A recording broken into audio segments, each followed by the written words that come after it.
James chapter 5. Come now, you rich, weep and howl for your miseries that are coming on you.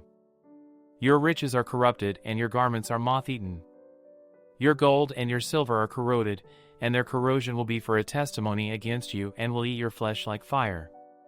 You have laid up your treasure in the last days. Behold, the wages of the laborers who mowed your fields, which you have kept back by fraud, cry out, and the cries of those who reaped have entered into the ears of the Lord of armies. You have lived in luxury on the earth, and taken your pleasure. You have nourished your hearts as in a day of slaughter. You have condemned and you have murdered the righteous one. He doesn't resist you. Be patient therefore, brothers, until the coming of the Lord. Behold, the farmer waits for the precious fruit of the earth, being patient over it, until it receives the early and late rain. You also be patient. Establish your hearts, for the coming of the Lord is at hand.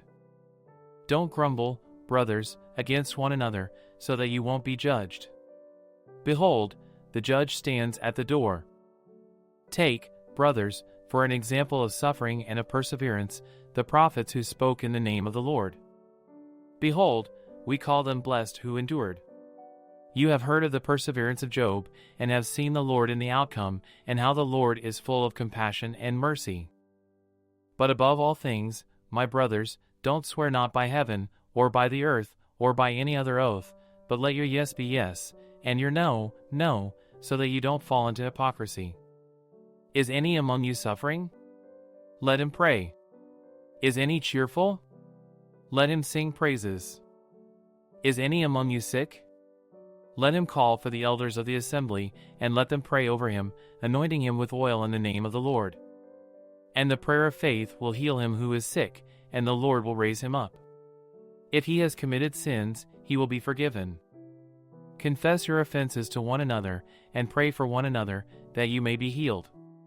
The insistent prayer of a righteous person is powerfully effective.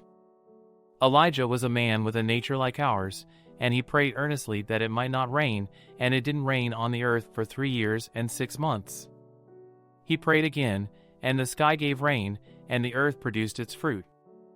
Brothers, if any among you wanders from the truth and someone turns him back, let him know that he who turns a sinner from the error of his way will save a soul from death and will cover a multitude of sins.